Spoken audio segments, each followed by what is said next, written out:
Hey YouTube, it's Pastor Dwayne here. Welcome to another Wednesday night live stream. This is an awful Wednesday night, given the news with everything and Charlie Kirk and all that. I suspect that numbers will be down today, but I decided to do the live stream anyway. So we're gonna, despite all the bad news and such, just awful. But I do want to kind of get into some regular stuff here. I'm sure we'll be filling our content feeds with the news of the day. So prayers out to Charlie Kirk's family. Truly awful things that are going on there. So with that being said, what we're going to do here is we're going to take a look at some of John MacArthur's stuff. That's right. We've got John MacArthur on the chopping block here. I want to tell you this little story about John MacArthur and his study Bible. We've got, I was a baby Christian, maybe not a baby Christian. I'd been a Christian for a little while, but I'm nowhere near where I was now, right? And I recall walking into the Christian bookstore now. Of course, I grew up as a Pentecostal, right? And a lot of this discussion, there's definitely some textual issues, but it's kind of a crossover thing, right? Because one of the things that I enjoy talking about is the continuation of the gifts, the gift of tongues, right? And so we've got John MacArthur on the chopping block for this one. He has the gift of tongues on the chopping block in his commentary. Now, I know not all of you are going to be continuationists, and that's fine. Because even if you are a cessationist, even if you don't think the gift of tongues is glossolalia, ecstatic speech, that stuff that those crazy Pentecostal chandelier swingers do, even if you don't think that's true, I think you'll find that John MacArthur's assessment of this passage is actually quite misleading, and it's terribly inaccurate. And again, this is my opinion. And again, I also want to point out, right, John MacArthur, he's a gifted Bible teacher. I have been absolutely blessed by his ministry, no question. He's done some solid work. So I'm looking more at this because, well, one, his study Bible is rather popular. Right? A lot of people are going to see that. And two, you know what? Like our favorite Bible teachers, they don't have it all together, right? As much as we present ourselves as knowing a lot of things, there are also a lot of things we don't know. And I think this hits up a blind spot that John MacArthur had, right? He's been passed away for about 2 or 3 months now. Has it been that long? Maybe about that. Sounds about right. So I figured that was enough time to go by before jumping into one of his commentaries. As you know, he left quite the legacy, hence the name Legacy Standard Bible. We're going to take a look at that today too. And so his study Bible is going to be around for some time. So part of the reason why we're going to take a look at it.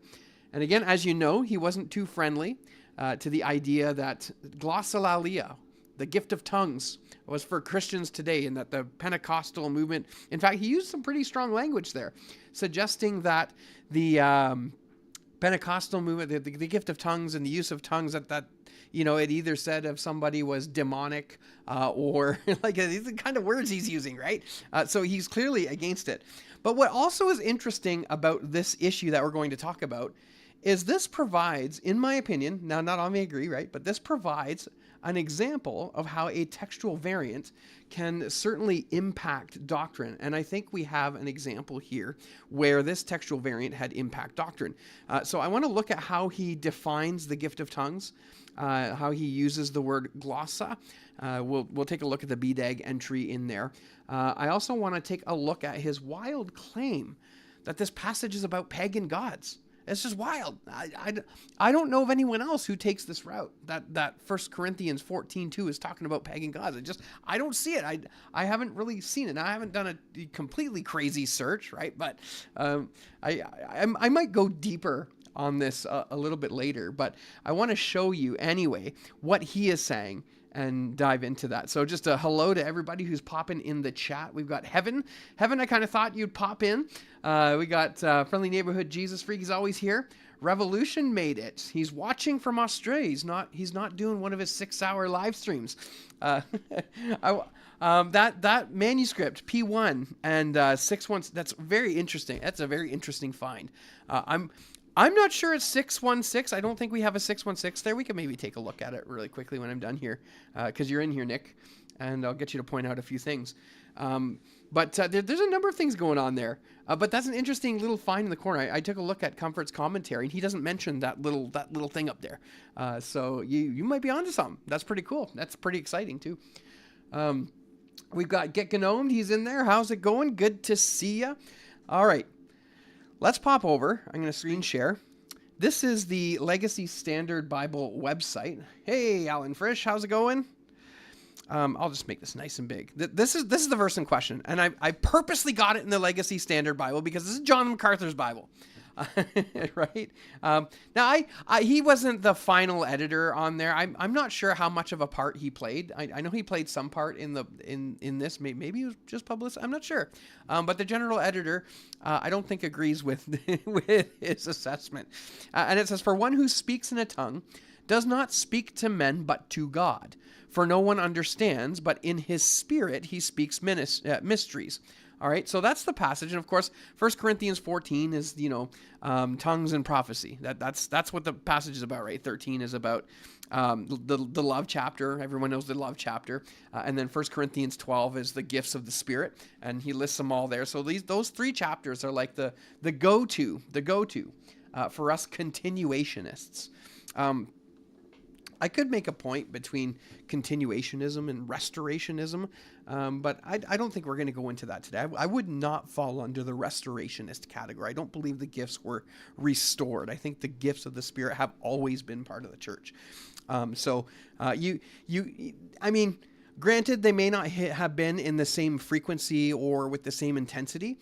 And again, we don't have an issue with that because in the end of 1 Corinthians 12, it says, "as he wills."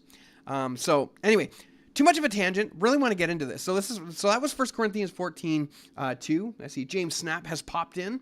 How's it going? This is, now I have it in a JPEG file because I had a friend of mine snip it for me. So this is John MacArthur's commentary in his study Bible. And let's read through it here. So this is 14:2. It says this: "He who speaks in a tongue." This is what he's saying. This is singular. Okay, see previous note, verse 4, 13:4. I would have loved to see the previous notes, but it says it's indicating that it refers to the false gibberish of the counterfeit pagan ecstatic speech. Now, what's interesting here, this is a problem. This is an issue with definition. Now, I have the big, fat, fancy $300 BDAG official big, fat lexicon in here. Okay, and when you open up to glossa, we have a number of definitions in there, 3 to be exact. And they are, and I'll just list them here. The first definition of glossa is tongue, as in this thing right here. This is a glossa. That's a glossa. I'm sorry you had to see that. The second way that glossa is used is of natural languages. And of course, John MacArthur is going to argue for certain places to be natural languages based on some criteria he made up. And then the third definition is, yes, it's in there. There is the third definition of ecstatic speech, and we have an example of it in Irenaeus even. Now, I was looking at it. It's referenced here, actually, in BDAG. Irenaeus' quote, and he talks about tongues and prophecy and says that they're still operating in the church. Now, of course, there's probably going to be some argumentation going on about what does he mean by tongues and prophecy in the church, and I understand that. But we have that in Irenaeus saying these things are going on. Now, I am still looking. I should have had this bookmarked. That's what I should have done. It's been an interesting day. Glossa, there it is. Look at that. It even opened up. It's almost like I've been here a few times. So we have an organ of speech, right? The literal tongue, a body of words and systems that make up distinctive language. And then we have an utterance outside the normal patterns of intelligible speech and therefore requiring special interpretation. And then they've got ecstatic language, ecstatic speech, ecstatic tongues. Now, what's interesting here, right, is when you look at his reasoning here, he says it's singular, and so it's speaking to this ecstatic thing. But when you read further on into this entry, they list both the singular and the plural forms in the dative case of glossa. So both singular and plural are both used in reference to this ecstatic speech, right? He refers to it in this commentary as gibberish. Now, I mean, I guess if you don't know how else to describe it, I mean, gibberish works, but it is a little derogatory. So I just call it ecstatic speech. But anyway, so if we continue here, it says, he indicates that it refers to the false gibberish of the counterfeit pagan ecstatic speech. Well, that's interesting, because when you read this passage, the question becomes is, where are we seeing this idea of a false pagan speech, right? You don't see that. You don't see that here at all. In fact, the context of 12, 13, and 14 is specifically the gifts of the Spirit. But anyway, continuing on. The singular is used because gibberish can't be plural. Not true. Not true, because the reason why it's called tongues is because the sounds are different. There's a whole bunch of different sounds involved in it, right? So again, this comes down to a matter of interpretation, not a matter of fact as it's presented here. Anyway, so there are not various kinds of non-languages. There are, however, various languages, and it's true. And you're going to see some interplay in 1 Corinthians 14 with ecstatic speech and known languages. So it goes, hence, when speaking of the true gift of languages, Paul uses the plural to make the distinction. Now, again, not entirely true. Not entirely true, because if you look into, let me pop my notes up here. If you look at, where is it? My notes are a little scatterbrained here. 1 Corinthians 14:26. How is it then, brethren, whenever you come together, each of you has a psalm, has a teaching, has a tongue, right? Singular, has a revelation, has an interpretation. Again, that seems to fit with the idea of glossolalia. Anyway, continuing on. Dave's not there. What's up? Hey, how's it going? Friendly neighborhood Jesus Freak is here as well. James, Brother Maynard, there we are. I saw you come in there. This commentary is right out. It's right out. Anyway, so let's keep going. Let's keep rolling here. So it refers to language person speaking a single genuine language. Does not speak to men but to God. Now this, when I put the annoyed face on my thumbnail, this is what was probably the most annoying thing here. He says this is better translated to a God. He does not speak to men but to God. This is better translated to a God. The Greek text has no definite article. So this is telling, and this is very problematic. Again, so he says this is better translated to a God. The Greek text has no definite article. See similar translation in Acts 17:23, an unknown God. Again, this example doesn't work because the construction is not the same. And it's not the same thing happening here. Anyways, he goes on to say their gibberish was worship of pagan deities. The Bible records no incident of any believer ever speaking to God in any other than normal human languages. And of course, that's up for debate. Because if you take a look at passages like Acts chapter 10, verse 46, for they heard them speaking with tongues and glossa. And magnifying God. Then Peter answered, so on and so forth. Again, Acts 19:6. And when Paul had laid hands on them, the Holy Spirit came upon them, and they spoke with tongues and prophesied. Important to realize in both of those examples from the book of Acts, we have it in the dative case, in the dative plural. He's talking about this gibberish, as John MacArthur puts it. So we do have examples. There's two right there. But you might say, well, Acts 2:3-4, I've got that here. Then there appeared to them divided tongues as of fire, right? There's tongues, and this is clearly speaking of the thing in the mouth, as of fire. And one sat upon each of them, and they were all filled with the Holy Spirit and began to speak with other tongues. And the Spirit gave them utterance. And if you read on in Acts chapter 2, you find that people heard and understand them, and they said they proclaimed the mighty works of God. Good, right? But here's the difference. What happened in Acts chapter 2 was different than what happened in Acts chapter 10 and chapter 19. And when you look at the construction of the language here, you notice that in Acts chapter 2, it says they spoke with other tongues. Whereas when you go to Acts 10 and Acts 19, you see that it just says they spoke with tongues. So there's a definite difference there. We can see a place where you've got the known languages used in Acts chapter 2, and then this kind of strange ecstatic thing happening in Acts chapter 10. Again, I'm not making this up. And this isn't just because it's a Pentecostal thing. We go back to the big lexicon, right? BDAG.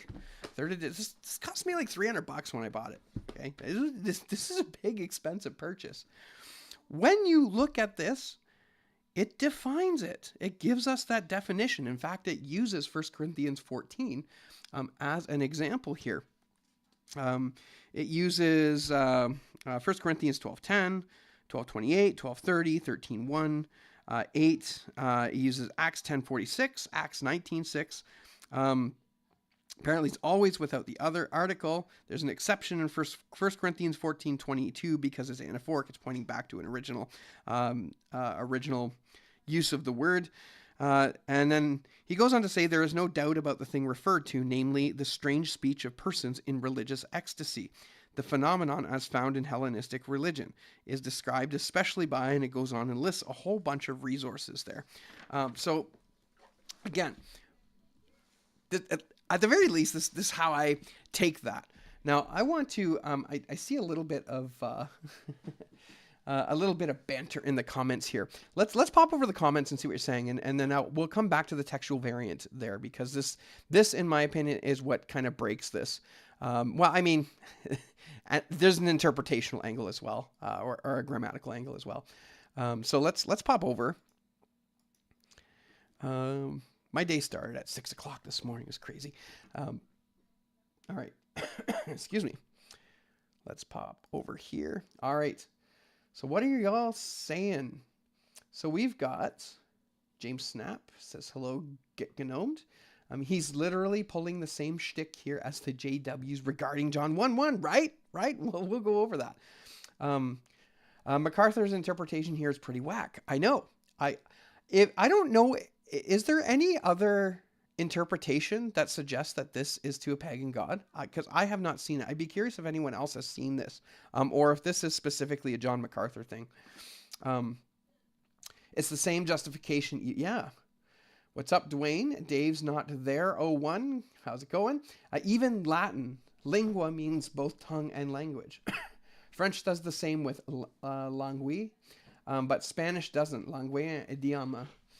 Interesting. I'm not a cessationist. He spelled that with an S. I'm not a cessationist. For those who don't know, cessationist just means is someone who believes that the gifts have ceased. Anyway, so Alan first says, I'm not a cessationist, but I think the gift of tongues described in the scripture is actual existing languages and not ecstatic utterances. Yeah, I wrestled with that for a little bit, and I fell down on the side of both. So naturally, the language, like natural languages work, and Acts 2 is a clear example because it says they understood them. Then when you go into Acts 19 and Acts 10, then the question is, well, when they're speaking in tongues, right? When they're speaking in tongues and prophesying, who are they speaking to, right? Who else is there that has not heard the gospel? Who are they proclaiming these mighty works of God to, right? So it seems to be a specific ecstatic instance. And of course, when you go into 1 Corinthians 14, the only way you can make sense of some of this stuff, right? Like, why would you speak in a language on your own? Why would you speak in a tongue on your own? Why would you sing in the spirit, right? Because there's a connection between in the spirit and speaking in tongues. And this whole idea of not understanding. It's the only way that I can make sense of 1 Corinthians 14 is if there is an ecstatic portion of that. All right, so interesting. I'm not a cessationist, but I think, yes. So Alan Frisch says, so heaven agrees. And of course, we're going to disagree, and that's fine. That's fine. You guys are missing out. You guys are watching us speak in tongues. You're like, no, I don't think I am. Yeah, you paid $200. Did you get I think they had a deal on Logos with Haylot and BDAG. The Wombo combo. Yeah, that's it. But I ended up purchasing this years ago. So I ended up I did some work with F35, and we worked out a deal with Accordance. And it was Accordance and BibleWorks. And BibleWorks, man, it's ugly, but it is so functional. I really liked BibleWorks so much, and I can't get it to run anymore because they went under. And this is the issue with not having your works and books. But anyway, part of the deal was that they would, to get it ready for them, is that we each got a copy of the software for free with some resources on it. And I asked them specifically if I could have BDAG for the two softwares, and both companies agreed. So I ended up getting a special account with that. So yeah, we did. I personally did about 2 years of work to prep that edition for print and get the PDF files and stuff ready for delivery to the software. So yeah, it was a good experience, and got a little bonus out of it. So that's pretty cool. All right. I know lots of people who, like Paul, have the gift of tongues. My wife speaks 3 languages, for instance. Yes. The trick is, though, when it comes to translating, right? Is translating a spiritual gift? I suppose translating is a spiritual gift when you don't know what the original language is. But if we're going to take the role that it's just natural languages, then what kind of gift is translating? I can translate Greek. Is that a spiritual gift, or is that a natural gift, right? Just some questions. All right. I think MacArthur's first book against Pentecostals was around 1978. He's been against us for a long time. Yeah, and you're referring to the book Strange Fire. Excuse me. Yeah, and I read it, Strange Fire. And of course, I know there's going to be textual things, don't worry. My complaint of Strange Fire is he's got a lot of really decent criticisms in there, and he certainly talks about much of the excesses that have happened. But the problem is he then broad brushes that, and the way he writes gives the impression that you can't be a Christian if you're in one of these, if you're a Pentecostal, basically, which is really unfortunate. He really broad brushed. He built this like thing and put everybody in it who are continuationists. And I think even toward the end, he was still there. The Strange Fire conference, right? It was awful. It was just like Christians over here picking on Christians over here. And some of their language, it was just not good. Anyway, he was a rabid anti-continuationist. He was a very, very strong, very staunch cessationist. All right. So Friendly Neighborhood says, I've at least heard anecdotes of people overhearing tongue prayer and recognizing the language as their own. Yeah, my wife has recognized some languages. She recognized Tagalog in some random white guy who was praying in tongues. So yeah, actual languages do come out. So I don't know, like the scriptures tell us that you edify yourself, whether I guess if there's natural languages coming out or if there's this ecstatic speech coming out, it just seems to be advantageous to a Christian. All right, 1 Corinthians 14:12 says, only God understands. For one who speaks in a tongue does not speak to men, but to God, for no one understands. But in his spirit, he speaks mysteries. Let's see what the KJV says. You know what? Yeah, we'll come back to that, Nick. Adversus tunica purpura, there you go, against purple shirts. Isn't interpretation of tongues mentioned as a spiritual gift? Yes, it is. Okay, question. Why does Paul require an interpreter for the use of tongues in the church if he didn't mean natural languages? Because I think what happens is when you're speaking this, hey Darren, when you're speaking this ecstatic tongue, sometimes natural languages do come out. And so when an actual natural language does come out, then it's got to be interpreted. So the way that we do it, right, again, we're getting into the weeds of the gift of tongues. I meant to get into the textual question. We will. But how we do it, right, because there's this whole thing, like if you're going to speak in a tongue, you need it interpreted, or you can't speak it. And the way that I read that, at least here in chapter 14, right, this is about a public gathering. This is about someone who's literally standing up and speaking out. So the best way that I could kind of illustrate how I would understand this is we typically have a pulpit at our churches, right? Or a little table, right? We had a church that switched a pulpit out for a little coffee table. I wasn't a big fan of it. But I love my pastor. I still love my pastor there. He knows who he is. But you see, when you address the congregation, right, you stand up and you speak it out loud. And the whole purpose of speaking it out is for other people to hear. So if you're going to do that in a tongue, then there better be an interpreter.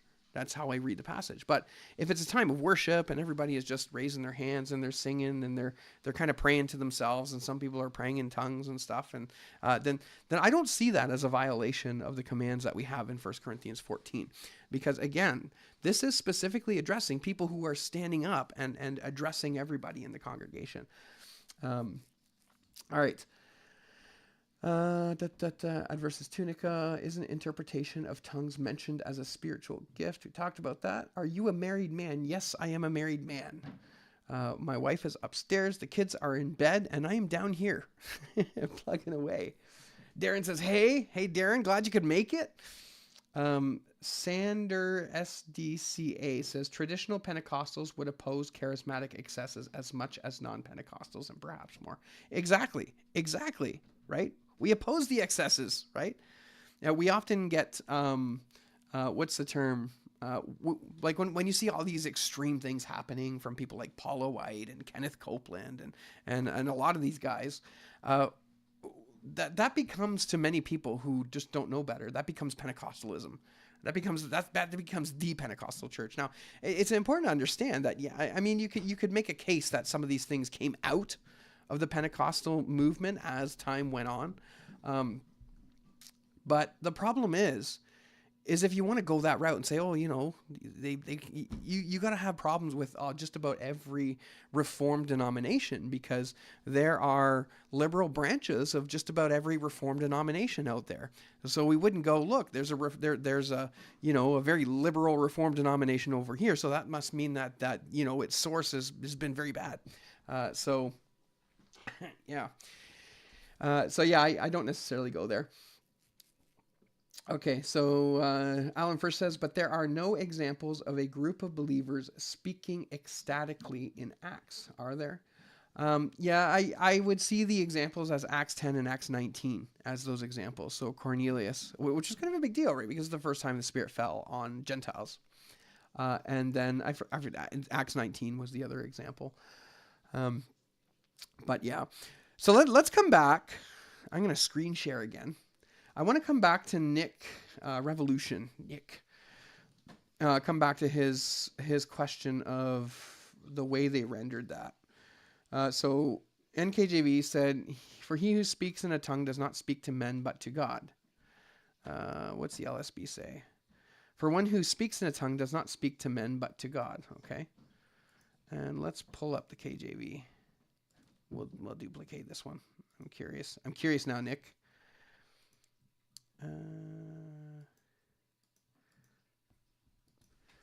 KJV.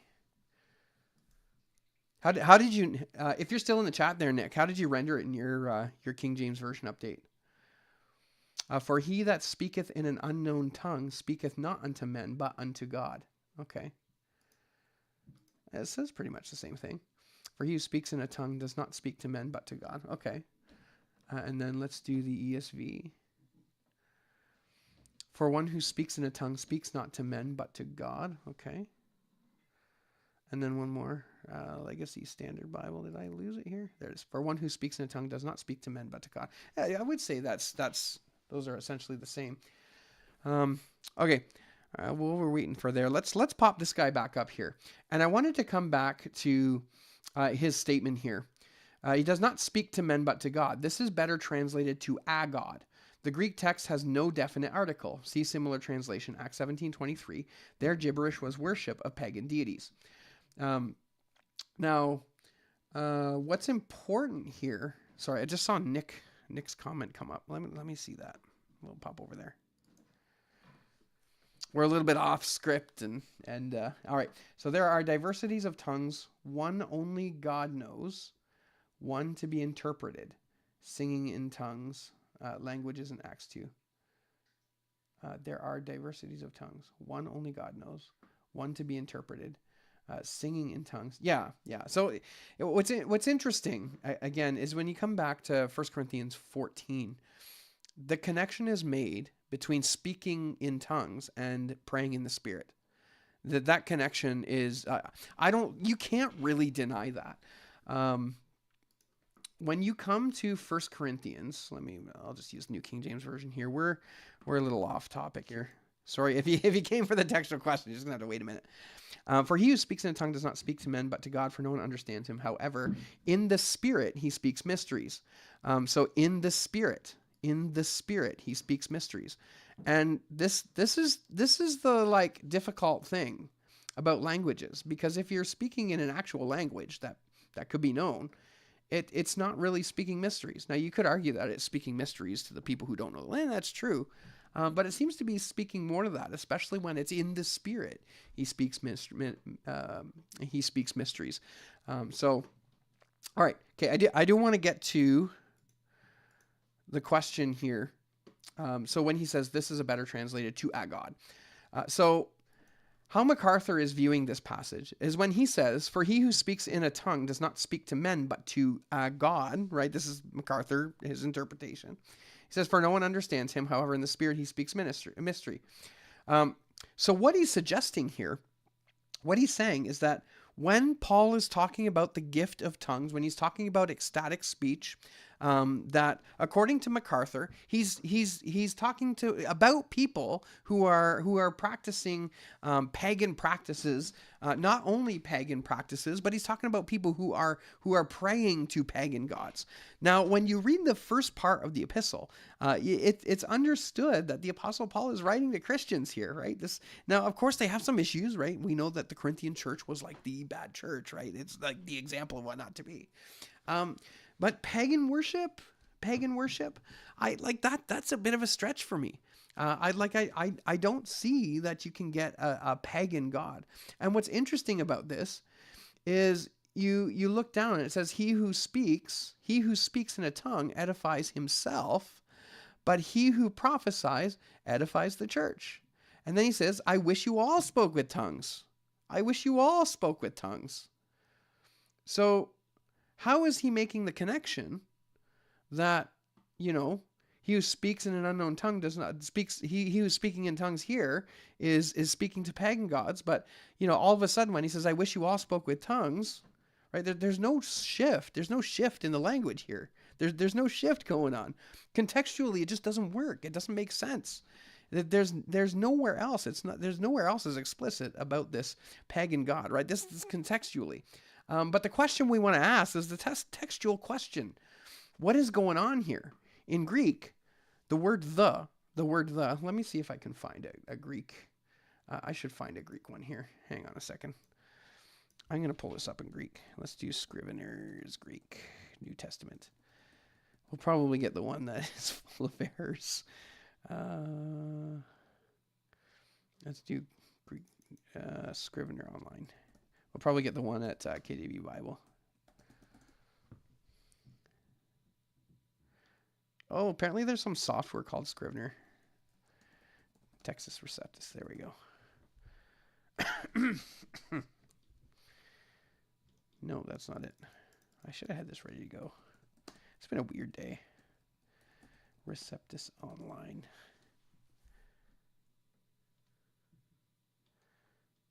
Oh, how come I can't find anything? What is wrong?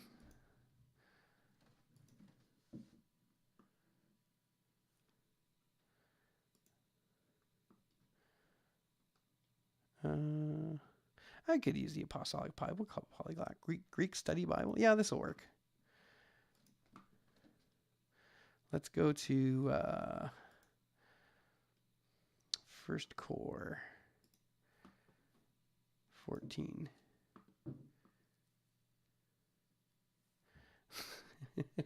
I can see that in there.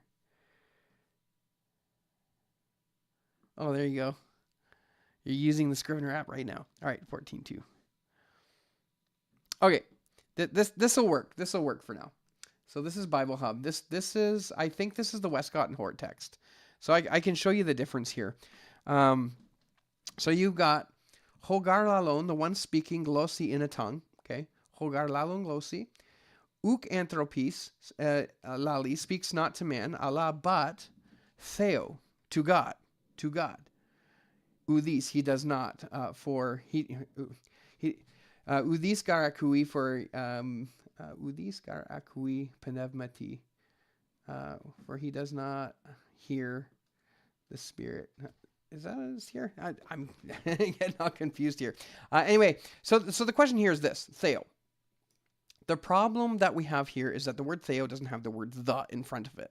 The word just isn't there, right? He goes, but God, but I, right? And sometimes what happens in Greek is when you don't have the article, right? They don't have the indefinite article. In English, we would say, if we were talking about a specific apple, we would say the apple, right? The apple, the one that's probably in my hand. Just pretend like there's an apple in my hand. Or if we had like a whole bunch of apples in the house and I just wanted to generically talk about one, I would say, just grab an apple, right? One apple, right? That's the indefinite article, an or apple. Apple is maybe a bad example because you got an, but they both serve the same function to say that there's a generic apple. We just don't care. It's indefinite. We just grab one. Just grab an apple. Just grab one. It doesn't need to be a specific one. But if I said grab the apple over there, right? There's a definite apple. That is a very specific one that I'm talking about. So in Greek, they don't have that little word right? You don't say grab an apple in Greek. You would just say grab apple, right? The fact that the article is not there can often be a sign that the word is indefinite, right? And so what's happening here is because the word Theo doesn't have the word the in front of it, MacArthur is construing this as being indefinite. And so this is where he gets his idea that it's a God instead of the God. Okay, but the problem here, okay, grammatically speaking, is that there are so many examples in the New Testament where a noun is used without the article, but is still definite. Okay, I can give you I can give you a long list of them. I did a quick search before I came down here. So like in 1 Corinthians 1:3, it says, grace to you and peace from God our Father and the Lord Jesus Christ. All right, there's no article there.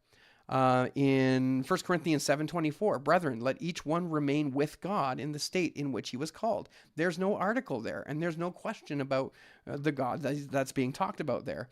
2 Corinthians 5:5, now he who has prepared us for this very thing is God, who also has given us the Spirit as a guarantee. Again, this is the word God. It does not have the article in front of it, and we understand this to be the God. We understand it to be definitive. It's the definite God. It's the God, right? The God. It's not a pagan God. So there's many examples where you can see the word the is not included in the Greek, but yet it is still understood that it's the definite. It's definite. We still know that we're talking about the God. Now, what's really interesting here, and what most of you probably came for, is this is also a textual variant. So in the Westcott and Hort text, we don't have the in front of there, but in the Textus Receptus and in the Byzantine text, we have the word the in front of it. Now, this is interesting because what this speaks of is that as the scribes were copying this, let's just assume for the sake of the argument that the word the was not there. We'll just assume that it wasn't there. Maybe the original text doesn't have the word the in it. What's happening is that the scribes who would have copied this would have understood this to be definite. And that would be an explanation for the critical text advocate of why the article got put in there. Now, of course, I believe the article was in there from the beginning because it's a Byzantine text, right? How did it get left out? Well, it's just a simple letter and it probably got mixed up somewhere. The articles are notoriously difficult in textual criticism. Sometimes they appear, sometimes they don't, oftentimes before names, sometimes not before names. The article is a mixed bag, okay? There have attempted to be written numerous papers and numerous articles and stuff on trying to find some rules, and it doesn't work, right? The article, it's just one of those things. I mean, some places it's consistent, some places it's not. It's just all over the place. So it could very well have been that when a scribe was writing this down, again, from a critical text perspective, he would have understood this to be definite, and so putting the definite article in there. So even the fact from a critical text perspective and later scribes still shows us that this was understood to be God, not a pagan God. Now, if we go to the example that he provided, so let me pop this up here. If we take a look at, let me get the picture. If we take a look at his reasoning here, he says the Greek text has no definite article. See similar translation in Acts 17:23, an unknown God. So if we go to Acts 17:23, Acts is really difficult Greek, by the way. If we go to Acts 17:23, we get a chance to see this in the original language, and this is his this is his justification for saying that we can translate "a God" in 1 Corinthians 14. I want to point out one thing here. Yeah, that's just the way it is. Yeah. I want to point out that he's using an example from someone who's not Paul. So you're not getting an example. When I shared you the passages where the word God was used without the article, I purposely went to the writings of Paul, because the one in question is from Paul, and you get an idea of how Paul writes, and you don't have to worry about stylistic issues. But when we start going from Paul and going to Luke, well, Luke has a very distinct style of writing and a very distinct way of using his grammar. And so what happens is when you're comparing Paul with the way that Luke uses these words, you're really comparing apples and oranges, and it's not a fair comparison off the start. The second thing is the word God in 1 Corinthians 14 is a dative singular. It's a dative singular noun, and there are no modifiers for it. There's no adjectives attached to it. And yet John MacArthur in his commentary felt it necessary to use an example where there was a modifier attached to it. Again, it's an apples and oranges thing. It's an apples and oranges thing. Again. All right. So we've got it right here. And you'll notice that this specific edition, this is the Westcott and Hort edition. I checked this in the TR as well to see. It's the same. It doesn't have the article here in the Textus Receptus either. But we have agnosto theo, unknown God, agnosto theo. Now, depending on what Bible translation you have, might translate this as the unknown God, to the unknown God. This is Paul on Mars Hill. And some translations translate as a unknown God or an unknown God. But you see, this is the thing, is Paul is looking at an inscription, and this is a title. Again, another reason why this doesn't work as a comparison for 1 Corinthians 14. This is an inscription, which is a title. And in Greek, titles often do not have articles. It's not going to be an article. Now, this was in Athens, so at the very least, we know it's probably written down in Greek, but again, I don't know. There's some question here. Part of me wonders if this would have initially been written down in Latin on the inscription, and then this was translated into our New Testament, into Greek. Could be the case. And again, if that's the case, Latin doesn't have articles. So again, this is just such a bad comparison. I don't understand why he would think this would be a great way to try to prove his point. So just grammatically, it doesn't work. The King James Version and the New King James Version goes the unknown God. Yes. Oh, there you go. Heaven Jones. Yeah, we'll get there. Sorry, I'm getting distracted by the comments. But yeah, so again, agnosto theo, Acts 17:23, it's kind of a bad argument, bad argumentation, doesn't fit at all in any way. As much as he would want to, right? And again, I think what we're looking at here is John MacArthur's theology, I think, is really impacting how he's going about this. And I don't think there's a very good answer for this. Most of the commentaries that I see, they typically don't wrestle with the question of this here, right? Because I don't think there's any Bible translation, even the LSB, okay? None of them translate that as a God. I don't know of any translation that translates this as a God. Now, I only checked a handful of them. Maybe there's one out there. But they all recognize that this is God. Typically where the disagreement is here, not to this, it's a disagreement of how do we define glossa? How do we define tongues? Right? And typically that would be, well, this is talking about known languages and blah, blah. Okay, so that's typically where cessationists go with that today is the conversation typically centers around what does it mean to be in tongues and to speak in a tongue. And almost nobody, and part of me, I'm thinking this is exclusive to John, to John MacArthur, this idea of God being a pagan God. It just doesn't fit. It doesn't fit. Yeah, so Heaven Jones, he's in the comments there. Let me pop this up because he's got some interesting things there. Excuse me. All right, so the article is indeed one of those things, or as I tell my Greek 1 students, that's just the way it is. And it is. Heaven, as a professor, how many people do you get who try to figure out the article thing? Like, I think most have given up at this point. Middleton's big book on the article is important, but even he wasn't able to account for every peculiarity of usage. So Matthew 6:24, I'm guessing Jesus thought you couldn't worship a pagan god and money. Yeah, that's right. But again, right? If I want to be consistent, that's a good example, except it's not Paul writing. It's not Paul writing the book of Matthew. So I wouldn't use that. If in my screed, I want to call this a screed. I wouldn't use that in my screed against how MacArthur's using this. Yeah, same with Matthew 19:26. I did find many examples in the Gospels.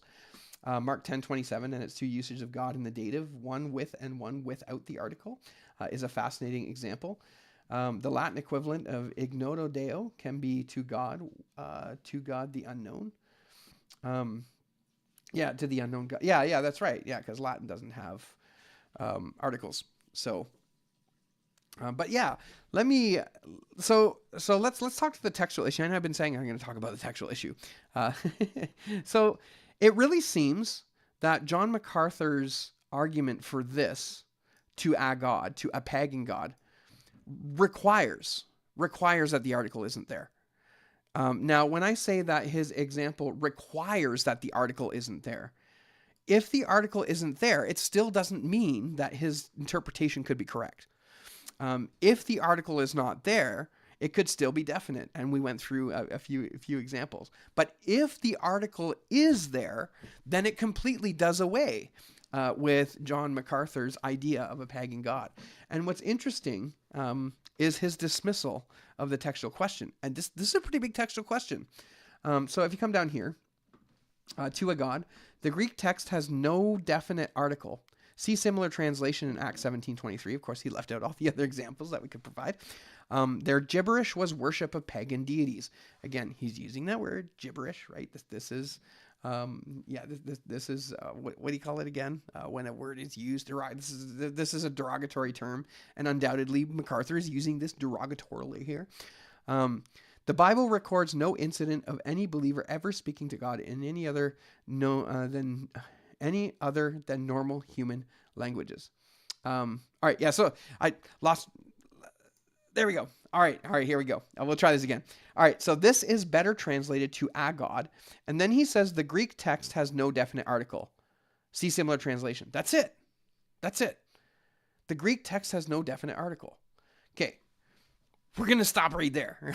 Okay, John MacArthur is clearly a critical text guy, and you know this because, I mean, obviously at the LSB, he's did a whole sermon on the ending of Mark and why he thinks it ends at Mark 16:8. And so he stops at 8. He touches a little bit on the textual question there, but very one-sided. Clearly, he's set in his ways. He believed that the ending of Mark stopped at 8 and preached such. So he's not entirely oblivious to textual issues here, but he didn't touch the textual issue here at all, at all. And what happens here is many Bible manuscripts, the super duper majority contains the article. It has the word the there. So this is referencing to God, not a pagan god. Now, we can we'll just take a look at one example. But if the Nuslial in here actually does pretty good. I paired that with Pickering's work. I took a look in a few others. But generally speaking, according to Pickering, and I think this is his estimates, references 98% of all the manuscripts have the article there. Now, if I open this, I should have put the, I didn't.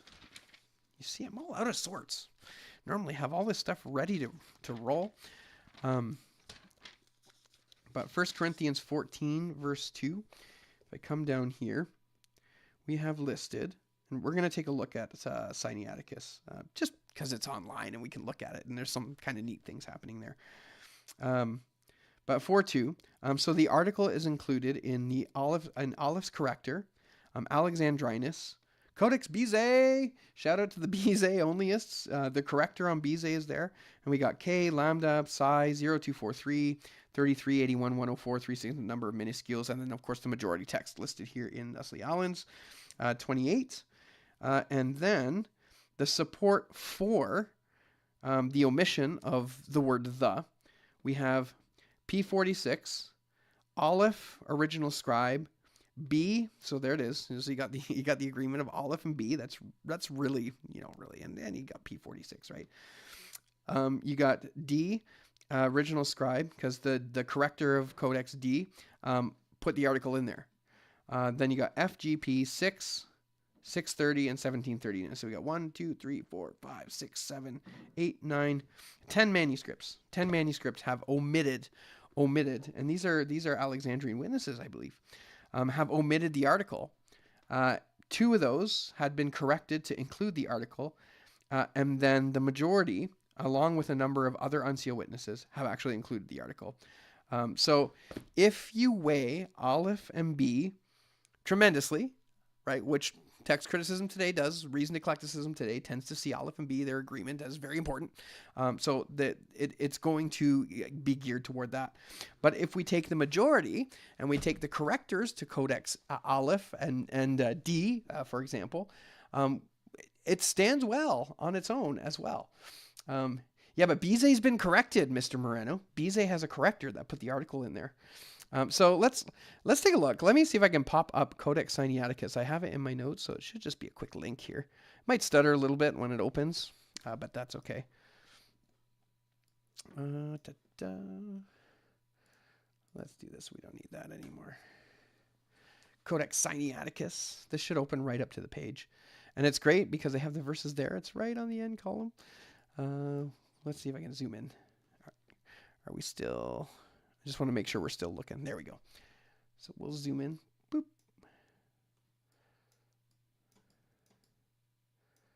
There it is. Patria 2. Let's zoom in. Oh, I got to zoom in.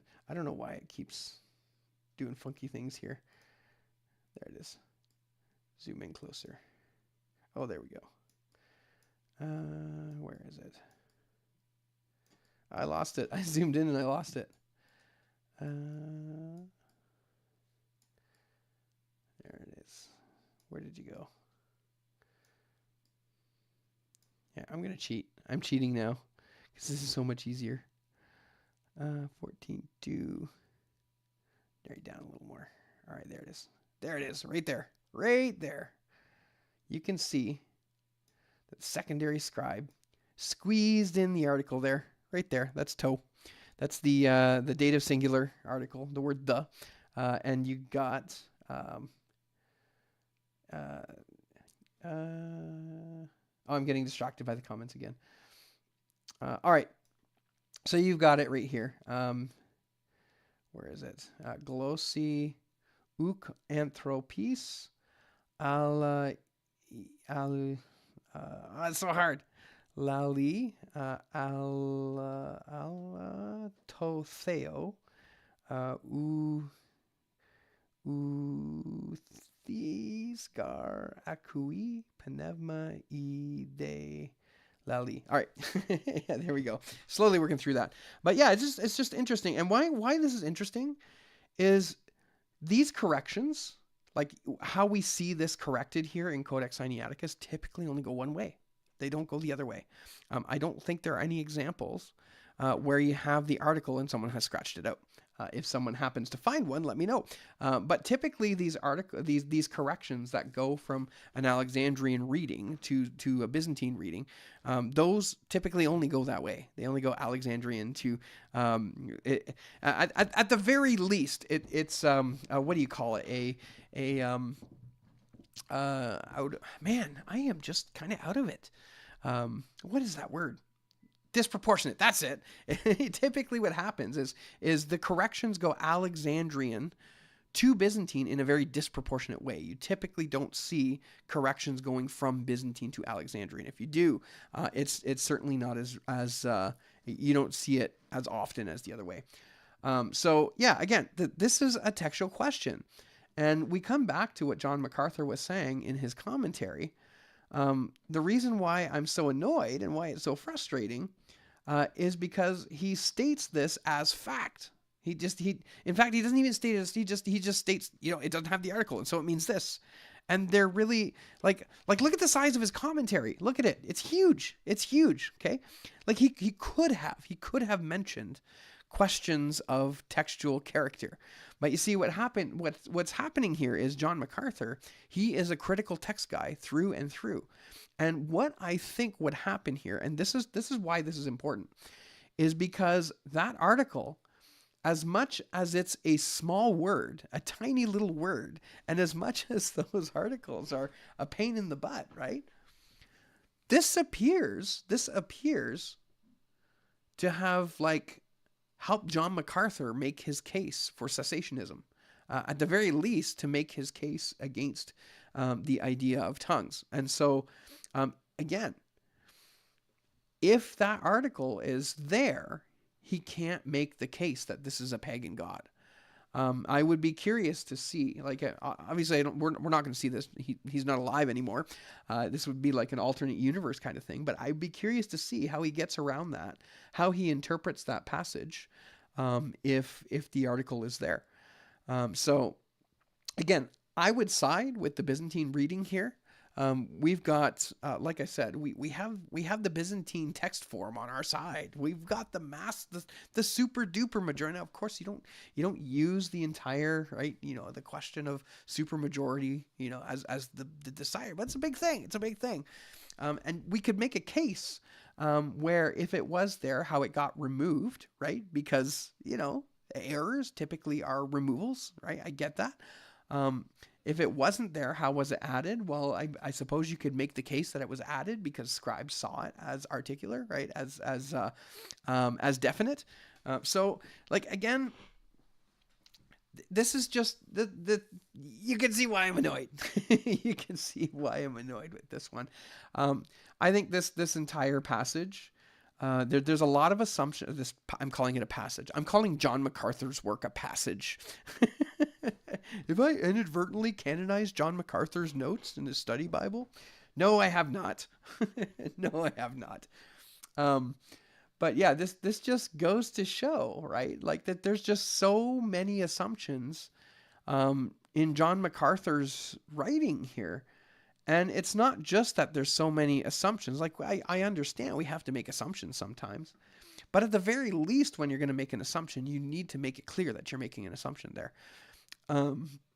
I do that when I'm preaching, right? If there's a passage I come to and there's a little piece of it that's hard to understand, I will state that there's a difficulty here, and this is why I would go with such with such an interpretation. But he doesn't do that. He just interprets it. He doesn't give any reasoning. That's not fair. He did give a reasoning. He did give a reasoning for having a indefinite God there by using that terrible example from Acts 17. It just doesn't fit for a bazillion number of readings. Pericope MacArthur, nice. That's hilarious. Anyway, so that's basically what I wanted to share. I just wanted to kind of vent a little bit and share a little bit of my annoyance with you. I think this is just an absolute dumpster fire. Now this is not to say that his study Bible is a dumpster fire. Okay, I don't know. I haven't read through it. But if you're doing a commentary on passages, stuff that your theology doesn't like is probably going to be difficult. And so anyway, as far as I'm concerned, his commentary on chapter 14, verse 2 is a total dumpster fire. Probably good in other places. Like I said, I've been blessed by his teaching. I love his ministry. I've listened to a number of his sermons. I've been built up by his work. Just when it comes to this topic, when it comes to the gifts of the Spirit, he's doing some finagling here, and it's very clear that he's finagling his way around that in order to fit that into his theology. So I would see this as a clear example of a bias, I think you can see the chip on his shoulder when it came to the gifts of the Spirit, especially in the gift of tongues. Some of his language here is pretty inflammatory, right? Demonic, pagan. What else did he say in here?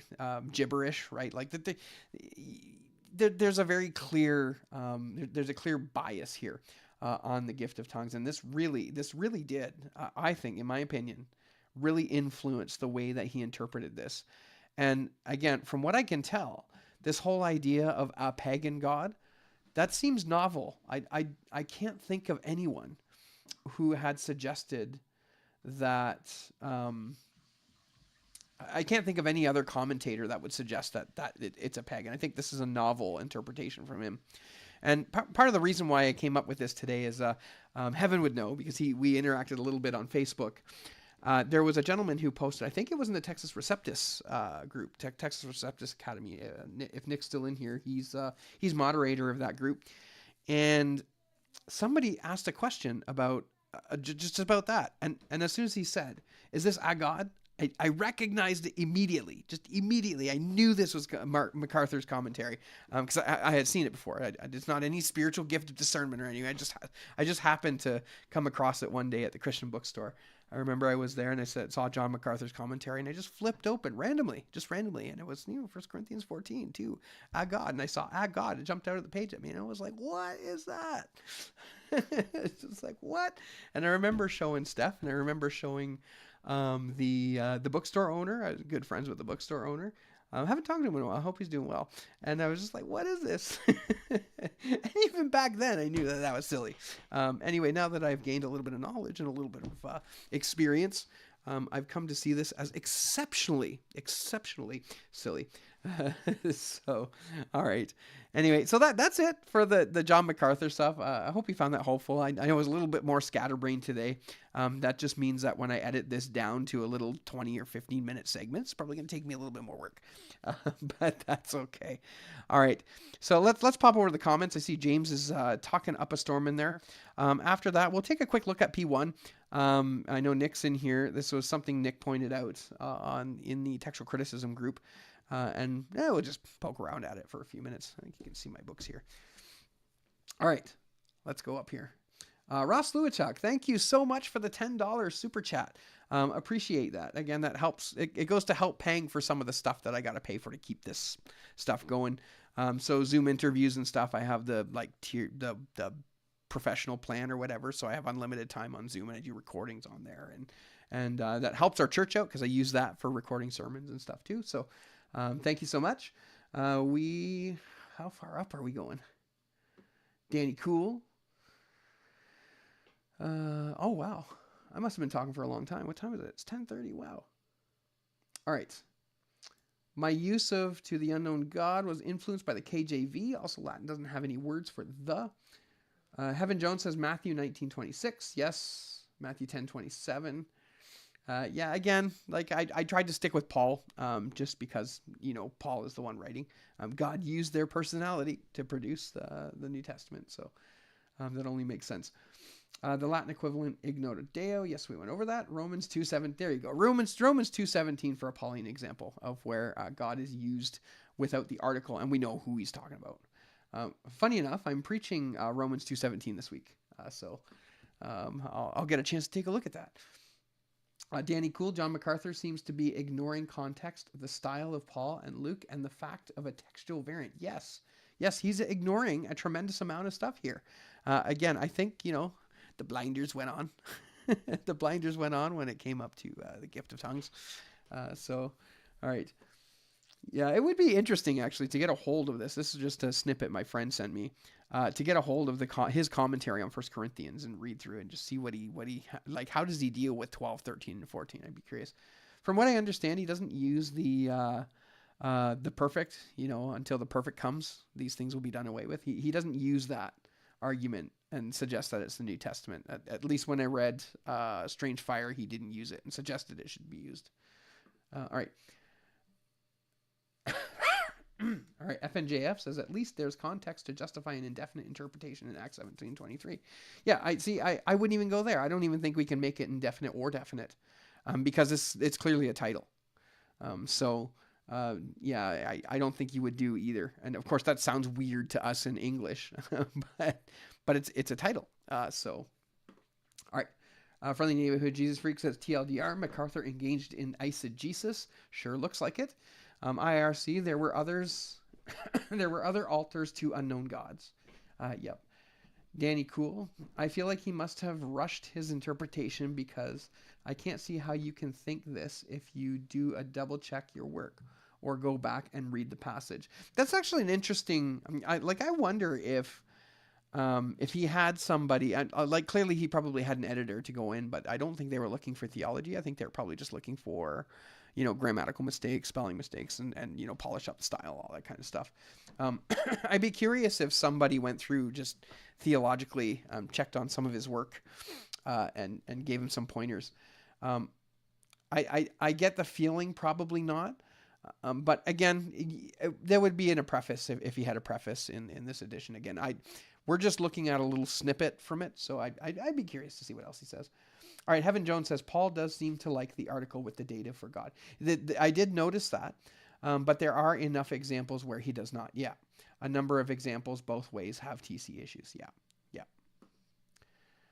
All right.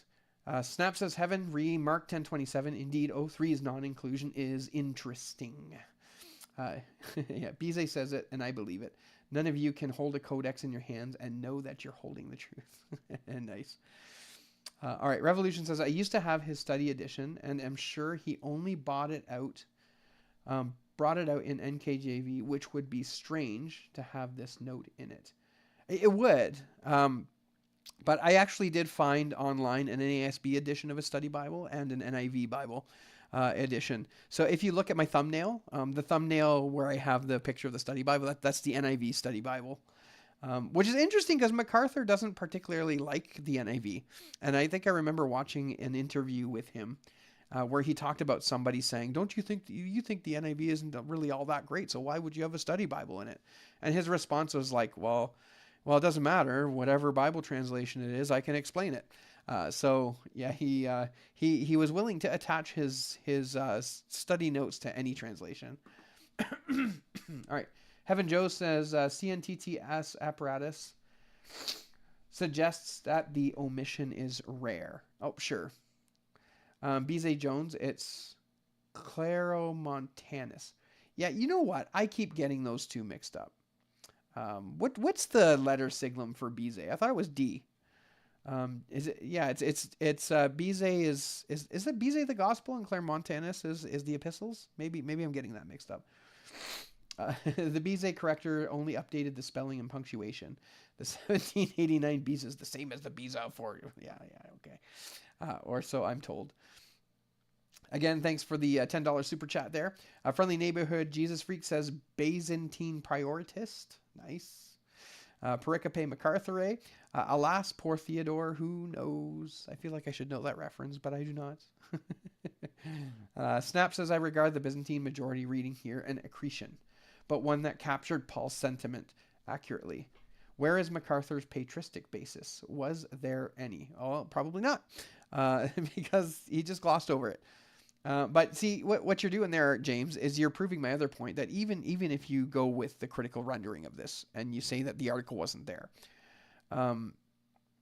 essentially what's happening is the scribes are understanding this specific instance of the word theos without the word the. They're understanding it as definite, hence the inclusion of the article from a critical text perspective, right? So that's exactly it. So he, there is no patristic basis here. At least he doesn't provide any. Again, this is just a short note, right? Obviously there's more context to this, but the reasoning even in this short little bit is quite interesting. Friendly Neighborhood Jesus Freak says, where are we here? It has been said, beware if you come up with an interpretation nobody has ever had. That's right. Be very careful. Be very, very careful. So this is one of those things, though, right? Is we are told that the scriptures contain so much depth that no human mind can understand it, and that no human mind could ever find anything in there. So this does leave at least slightly, right, open to the possibility that maybe, and I say this very cautiously, maybe there is an interpretation still in there that hasn't been unearthed by somebody. I think that is always going to be a possibility. But yeah, when you do come up with something like that, man, be very cautious, super cautious, right? So, all right. Maybe someone else wrote the note and added it to his commentary. This could be the long ending of MacArthur. Yeah. All right. James Snap says Byzantine, blame the cat. Okay. What's funny is I had my, okay, we inherited a cat. So we have a cat. I'm not a big fan of cats. So I took my BDAG and I had it open to glossa. And while I was getting my stuff ready to bring it down here for the live stream, I popped this book on the couch and just set it there so that I could come back and get it without having to flip through the pages again.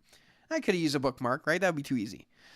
Anyway, by the time I came back up, the cat had plopped himself right on the pages. And he got a little goober mark on there. Cats. All right. I checked the net. So the net Bible notes on Psalm 29:10 are shocking as well, flying in the face of 2,000 years of Orthodox interpretation concerning the flood. Interesting. I'll have to take a look at that. I looked at the net translation on this one. They didn't go with Agod, but I was curious to see if the net would have a note on the textual issue there. But they do not. Well, which is interesting, and the reason why. So this speaks. There's another point against MacArthur here. This speaks to the issue because this is a fairly well known variant. It's in the apparatus of the NA28. Probably is in the 27. I didn't check ECM. I don't know if ECM's not done in Paul. I don't think. But F35 has it. I think Wayne Mitchell has it. I didn't check this guy here, majority text, but I mean, it's a known variant. And had there been this popular interpretation of this passage that rests on the fact that the article is not there, then I would think that the net would have had that. I think they would have listed the textual variant there, but they didn't because it wasn't an issue. Because I mean, even like the MacArthur Study Bible came out a while ago too, so it could very well be that this specific interpretation hasn't really gained much traction either, because I haven't seen many people speaking of this interpretation. So again, I think this is just one of those like unique MacArthur things that have kind of come out. I checked to see. I couldn't determine if MacArthur had changed his mind on this. I listened to his sermon because he preached through the whole New Testament, and I didn't catch any changing of his opinion here. So it doesn't seem to me like he changed his opinion here. All right. Anyway, so continuing on, maybe it was Ariston the Elder. He's always up to no good. Revolution says, when Big John Mac makes an error this bad, it shows you the sloppy study, the strange fire concepts promoted. Yeah, this is bad. Like, dumpster fire is really like, I mean, I hate to like push this on, like put this into John MacArthur's study Bible, right? He's a smart guy. He preached the Bible. Like, I get it. I mean, I have some things I disagree with him, but like this paragraph, it's just so bad. It's just so bad. It really should be taken out. So Ross Lewichuk says, amen to Mr. Moreno. There you go. B. Perfect. Well, so that's it on the MacArthur thing. Let's do this. I'm going to log into the NTVMR. And apparently, I can use the INTF virtual manuscript room as long as I'm not copying the images and you're seeing the stuff around it. Let's take a look at Papyrus 1 because Nick is still here and he's caught up. And I'm hoping he'll interact a bit in the chat because I want to get his thoughts on it some more. Let me go INTF VMR. I tried to do some manipulation, some photo manipulation, like the type of stuff that I would use for my astrophotography. But the problem is the images on here are JPEGs and they're just junk. Like they're good for looking at, but if I could get a raw image format, I think that would be exceptionally helpful. Excuse me. All right, I'm just loading. I might stutter a little bit while things are loading up here. That's just par for the course.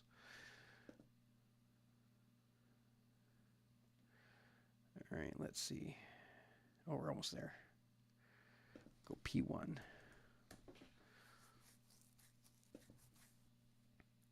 Yeah, it was right here. Okay.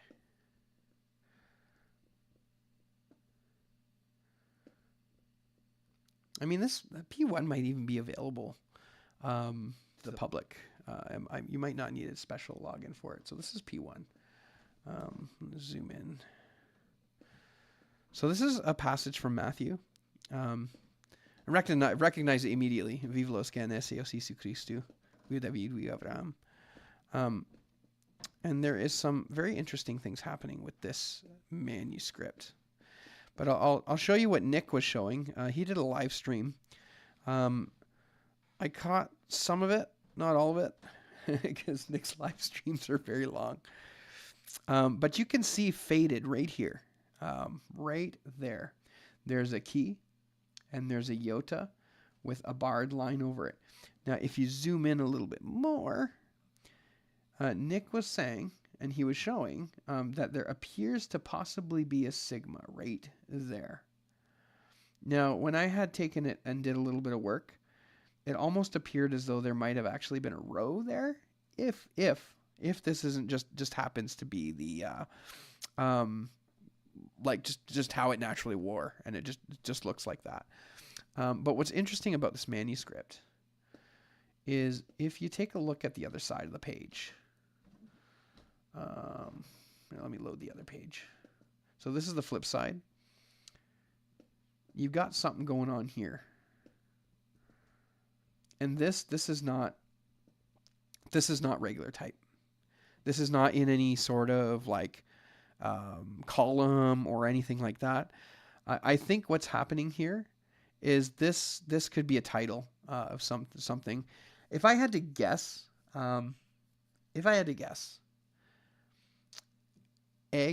Egenisen, being begot by par something. I don't know what me. See, you can't really know. Given the context of this passage, though, this is probably going to be like Egenisen or something like that. Be begot. My guess. Okay, that's just my guess. And the way that this is written out, it's so much more different than here. The spacing is clearly a lot bigger. It looks to be some sort of title or something like that. So if you flip the manuscript over, okay, the right margin becomes the left margin. And so what would naturally be here would be the end of the previous book, if there was an end of a previous book. Now, because this is Matthew, this is probably going to be the beginning of the New Testament entirely. So what would happen on the pages over here is going to be some introductory material. Now, I forget what the age is on this. This P1, I'll just take a quick search here. I got Comfort's upstairs. I think he said it was 400. Papyrus. Manuscript 1. Papyrus 1. T manuscript. There we go. It is 3rd century. Okay. So this is 3rd century. Yeah. So you're going to have something in the lines there. Obviously, I don't know if Eusebius's canons would be available for then. Like, could that potentially be a mark for Eusebius's canon? But the fact that it's up there, kind of aligned with the other, this is totally aligned. Like, look at that. Yeah. It's aligned. It seems to be aligned with the other ones. Seems to suggest that there's something marginally going on here. If this was going to be a palimpsest, again, I don't know if papyrus palimpsest manuscripts exist. You would expect to see lettering elsewhere, and like you just don't really. I don't see that. There doesn't appear to be any other kind of lettering. You would see something. It's funny, there's tape there holding the manuscript down. So, again, this would probably be the rightmost margin of the second page, because it looks like it folds in the middle. It looks like this is actually a fold here, judging by the holes in the lines. Yeah, see, like this is probably a fold right in the middle. So there's probably going to be introductory material on this side of the manuscript, and my guess is probably, I mean, given there's markings up here, alpha, you're probably going to have some sort of metadata, right, for lack of a better word, some information on there, whether it's a table saying what's going where and what's going what. I mean, that's my initial thought. But yeah, there's definitely something there. There's no doubt about it. There's a key and a iota with 2 lines over it. Again, you have a single line over this one. You can't tell because it's broken off. Is there anything else? We'll see if there's anything on the other page in the top margin.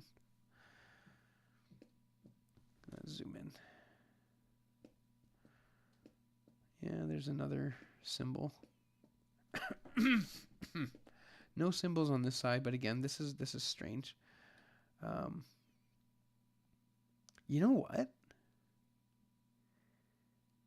I wonder. Oh, that's interesting.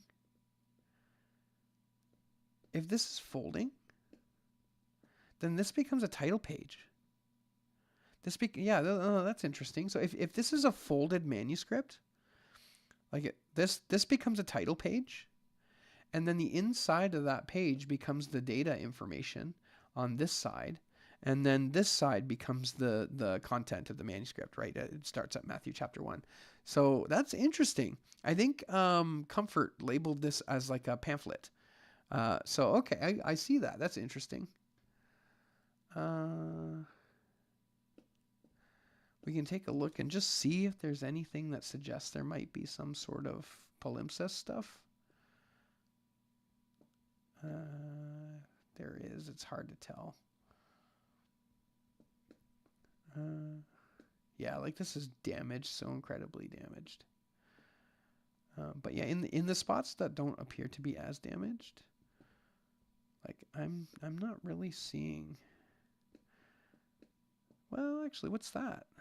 Oh, there's something there. Well, that's interesting. There's something there too. Look at that. I don't know, Nick, if you're looking at this, there's something there. It looks like a delta, a sigma, or is that an alpha? Is this a correction to geese mite? Yeah, that looks to be a delta, maybe a sigma, or an alpha and a sigma. Oh, that's interesting. There definitely does appear to be something there. Let me zoom out and give you some reference for that. What is that? So this is on the other page, not the one with the possible 616. Yeah. That's cool. Yeah, no, that definitely looks like there's something there. Huh. Nomina sacra. Oh, the writing. Did that writing change all of a sudden? That's different writing.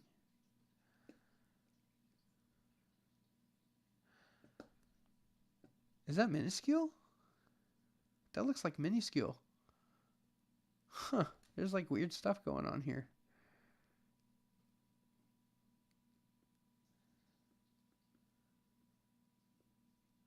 If that's a delta, a sigma in the minuscule, gamma. Huh. Yeah, that's kind of odd. I could just totally be seeing things. Oh, this is a really interesting little one to be poking around at. All right, I'm not going to bore everyone, but I'll leave it at that. Just a couple of things there, Nick. I'd be curious to see what you think of those little details I found. But yeah, anyway, I hope you found this helpful. I'm going to get through at some point. It's been an incredibly busy week. I'm training to be a bus driver, a school bus driver. So just a couple hours in the morning, a couple hours at night. So training has been this week. And so it's made things incredibly tight scheduled. And of course I'm up at 6 now, and then it's almost 11 now. So it's amazing I'm still functioning. But yeah, so I'll get that MacArthur stuff there. I'll probably squeeze it and crunch it and get all of the pertinent details and release it as a shorter video at some point whenever I get a time to do that. And then next week, I don't know what I'm going to do yet next week. I have a couple ideas of things that are interesting to talk about. I do have a couple variants that I want to look at. I've been invited to go and talk with the Twitchy theologian again. He wants to talk about the textual variant at Luke chapter 2, verse 14, which I think in the critical editions turns out to be a more Calvinistic reading there. Whereas the Byzantine text tends to be less friendly to the Calvinistic position. Again, I'm not going to start going into the details about Calvinistic theology and stuff. The textual question is what interests me there. And so Twitchy wants to talk about that. Pareidolia, there you go. That's when you start to see things in shapes and patterns and stuff. That's like seeing dogs in the clouds and that kind of things. And then this week, so Friday, Heaven, thank you. You connected me with Edgar, Dr. Edgar. So there's another set of textual variants. I've mentioned them a number of times on the channel here. And this is the whole fasting bit, right? These kind only come out through prayer and fasting. We've got an example in Matthew where he says these kinds only come out through prayer and fasting. And then there's same passage in Mark, or the parallel passage in Mark. These kind only come out through prayer. And then fasting is not there in the critical text. And then in Matthew, the whole verse is not there. So Edgar, like myself, he's a Pentecostal minister. So it will be good. It will be good to talk to a Pentecostal minister who's into the textual stuff. I don't run into that. Pentecostal pastors, Pentecostal people generally are not interested in this question, or at least have not dived so deeply into the question. So it'd be good to have him on, even though we won't hold it against him. He's a critical text guy. But he does suggest that there is a difference in praxis, how we practice what we learn, how we practice our theology in this instant. So it seems to me like before I even know how the conversation is going to go, I'm thinking that he's going to suggest that we don't need to fast in order to cast out demons. Dan Wallace will hedge his bets. But I don't believe it's hedging bets. I think, genuinely speaking, that there are some demonic forces that just require fasting. So I think those obviously are original. I think the Byzantine text has it. The Textus Receptus has it right. And so we're going to have a conversation. I'm looking forward to that. It's going to be good to be with a fellow Pentecostal minister there. So that's what I've got planned. Of course, we're going to record on Friday. It's going to probably take a little while to get the editing done and all that kind of stuff. And then a little bit of an update on the Byzantine text, 2025. We're probably looking at early 2026. So it's no longer BizText 2025, it's BizText 2026. We did not want to push it into 2026, but circumstances and such, and so we are. I'm currently working on the preface, so we're taking the preface of the 2005 edition, making some changes to bring it up to date with modern scholarship, and changing some of the language involved in there. So I've been working on that. It's been a little slow going since training and all that. And we've got I believe the work of the actual text itself is done. The apparatus is done. We've got people proofreading that. We have an appendix, which is ready to go. So like we're getting close. We're getting close. We're getting there. We did have to take the second apparatus off. So we were going to do 50 textual variants, 50 textual variants. some of the like more popular ones, and then provide a second apparatus to give more details, and then maybe an appendix with some commentary. But we had to scrap the commentary and that second apparatus. So no fault of anyone in particular, just circumstances. So we're gonna release it without that apparatus. It would have been cool. I would have loved to see it, but it just can't happen. So we're gonna leave it with the printed edition apparatus. So you're gonna see all of the differences between all the major printed editions of the Greek New Testament in the apparatus, and then you're gonna have the Byzantine text 2026. Not many changes. I think there were three changes, and they're so incredibly minor as far as their meaning. So it's essentially going to be the same as the 2025. It's going to be less changes than what you might have from human error in printing. So that's cool. So again, Byzantine text, it's stable because it relies solely on a supermajority. A single manuscript find isn't going to change anyone's mind on these things. Whereas, the Mark of the Beast, a single manuscript find, seems to have changed Dan Wallace's opinion. That's not going to happen with a Byzantine text. But yes, so RP 2026. I'm seeing the comments roll in there. I guess I can change this here. So yeah, work is still being done. There is a Byzantine text conference coming up in North Carolina. I've been poking around with Abadan Shah. I've been trying to get him to give me some more details because he's hosting it at his church. So if you can make it out, it'd be nice to see some of y'all in person. I know I'm going to be able to shake hands with a few people that have shaped my textual persuasion. So that I'm looking forward to that. But I'm sure you don't want to hear any more about what I want to look forward to, but you want to hear what's going to come out for you. So I still have Mark 16, 9 through 20 in my mind. I want to do a longer form, documentary on it. It's kind of like everything you need to know about Mark 16, 9 through 20 in video form to be the definitive source, right, when it comes to the question. So I would love to get the involvement of some of the other guys I've had on the channel and just make it a really cool, really fun, really informative video. So that's still on the table. Again, the year's been weird, so I haven't been working much on that. But once Biz is done, I'll probably have a little bit more free time. But yeah, so lots of stuff going on, lots of dreams. One other thing that I want to do is I want to build a website and have because Google just sucks. It just doesn't work anymore. And this is going to start using AI, and then you get the little AI thing. It's so annoying where the internet's going. Anyway, so people are asking me questions about this variant, that variant. What do you think of this? What do you think of that? And I've done videos on it. And then I go, well, I did this video, and then I try to go find the video. It takes me forever to find the video because it's just not indexed properly. And so I end up taking forever to get back to somebody for like a simple answer, right? So my vision, right, is to be able to build a website where you can type in a biblical passage, 1 Corinthians 14:2, and then you can get not only the stuff that I've done on it, but it can become a resource where any other commentaries, I can plop that in there, or any other works or references. I'd like to just build a database of information that you can go to for every single textual variant that you could think of. And probably would start with those top 50. I think that would be a good place to start. And just collect information and bring it all into one place. And then, of course, I'll have my videos there when I'm discussing things, and maybe not just biblical references, but maybe topics like Codex Vaticanus. And you can see my discussion with Peter Gurry and Maurice Robinson on Codex Vaticanus and Sinaiticus.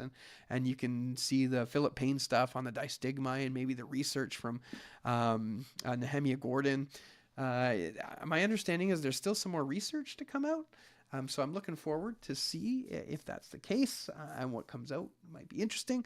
Well, of course it'll be interesting because, that's the stuff we like. And so anyway, that's kind of a dream going forward. if you would like to help out with that, if you would like to throw in a donation here and there, I have a Buy Me a Coffee. A website like that will be quite expensive to get running. So if you want to be a part of that, just, drop a few bucks into the Buy Me a Coffee website, and that will all go into building up such a website. So I got a couple quotes. And yeah, it's going to be a bit pricey. And of course, all the quotes are in USD. So as a Canadian, right, you got to add 30%. So just a heads up for that. And I think that's pretty much it. So it's 11 o'clock here. I'm going to go upstairs, grab a nice snack, sit down and read for a little bit, just chill out for a bit. Maybe even just surf the web for a bit and then go to bed and get up in the morning and do it all over again. All right. Well, it's good to see you guys, brothers and sisters. I'm glad you're here. And until next time, we'll see you around.